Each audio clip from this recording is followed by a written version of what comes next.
আসসালামু আলাইকুম এভরিওয়ান, সবাই কেমন আছেন? আশা করি সবাই ভালো আছেন। আজকে আপনাদের সাথে খুবই মজার একটা রেসিপি শেয়ার করব। সেটা হলো ফ্রোজেন টমেটো দিয়ে মাছের ঝোল। যা খেতে ছিল অসাধারণ সুস্বাদু এই মাছের ঝোলটা আমি আমার মতো করে অল্প মশলা রান্না করছি। এখানে আমি নিয়েছিল তেলাপিয়া মাছ।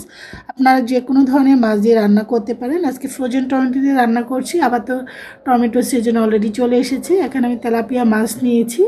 একটু হলুদ, একটু লবণ দিয়ে মাছটাকে মাখিয়ে নিচ্ছি। এখন এটা আসলে মাখিয়ে নেওয়ার কোনো প্রয়োজন নেই। তারপরে এটাকে আমি চলে যাব ভাজার জন্য। তো এই মাছ ভুনাটা খেতে কিন্তু অনেক মজা। আমি একটু ঝোল করে রান্না করব। আর টমেটো দিয়ে আসলে যে কোনো রান্না অনেক মজা। চুলা আগে থেকে তেলটা বসিয়ে রেখেছি। এখানে এক এক করে মাছের পিসগুলো দিয়ে দিচ্ছি। সুস্বাদু এই মাছের ঝোলটা খেতে কিন্তু দারুণ। এখন আমি মাছগুলো একটু নেড়ে চেড়ে একটু ফাঁকা ফাঁকা করে দিয়েছি যেন উল্টাতে সুবিধা হয়। এখন মাছগুলো উল্টিয়ে নিচ্ছি। তারপরে দেখুন মাছ কিন্তু একেবারে জটলা বেঁধে গিয়েছে উল্টাতে গিয়ে।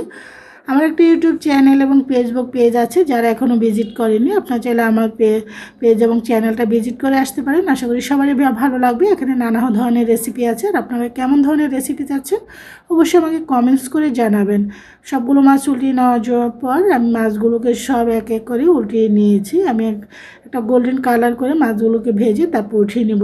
মাছগুলো সব আমার ভাজা হয়ে গিয়েছে। এখন মাছগুলো সব উঠিয়ে নিচ্ছি। সুস্বাদু টমেটো দিয়ে মাছের ঝোলটা খেতে কিন্তু গরম ভাতের সাথে অসাধারণ। এখানে সেম ফ্রাইং প্যানটার মধ্যে আমি এখন রান্না করব। এখানে 1 কাপ পেঁয়াজ কুচানো, একটু লবণ দিয়ে দিচ্ছি। এতে করে পেঁয়াজটা খুব দ্রুততার সাথে কিন্তু হয়ে যায়, নরম হয়ে যায়। তারপর পেঁয়াজটা কিন্তু আস্তে করে হালকা একটা ব্রাউন কালার চলে আসে খুব ঝটপট। এই যে দেখুন খুব সুন্দর হয়ে গিয়েছে। তো একটু লবণ দিলেই হয়। তো এখন আমি দিয়ে ভালো করে এখন পেঁয়াজটাকে ভেজে নেওয়ার পর এখন দিয়ে দিচ্ছি হলো রসুন বাটা 1 চামচ, 1 চামচ আদা বাটা, একটু পানি দিয়ে দিচ্ছি। 1 চামচ ধনিয়া জিরার গুঁড়ো, 1 চামচ লাল মরিচের গুঁড়া, 1 চামচ হলুদের গুঁড়া। আর লবণ তো অলরেডি আমার দেওয়া ছিল পেঁয়াজটার মধ্যে, সেই জন্য দেইনি।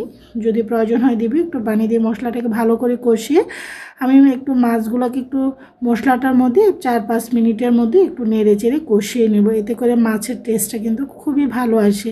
এভাবে উল্টে পাল্টে 4-5 মিনিট আপনারা এভাবে রান্না করে দেখবেন। এটা আমি তো অনেক সময় আগে আসলে ঝোল দেওয়ার পর তারপর ঘন হয়ে আসার পর তারপর মাছগুলো দিয়ে দিতাম। তো ইদানিং প্রায় সময় আমি এভাবে রান্না করি।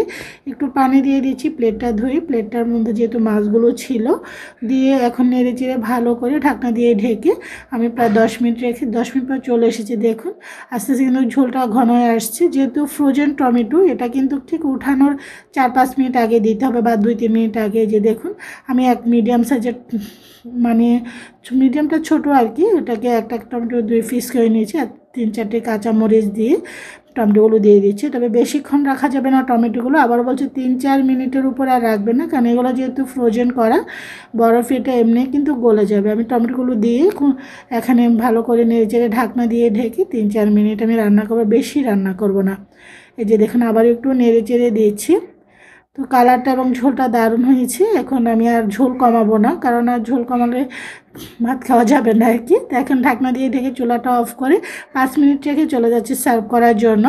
সুস্বাদু এই ফ্রোজেন টমেটো দিয়ে মাছের ঝোলটা দারুণ ছিল। আপনারা একবার হলো ট্রাই করে খেয়ে দেখবেন। আশা করি সবারই ভালো লাগবে। ভালো থাকেন। আল্লাহ হাফিজ।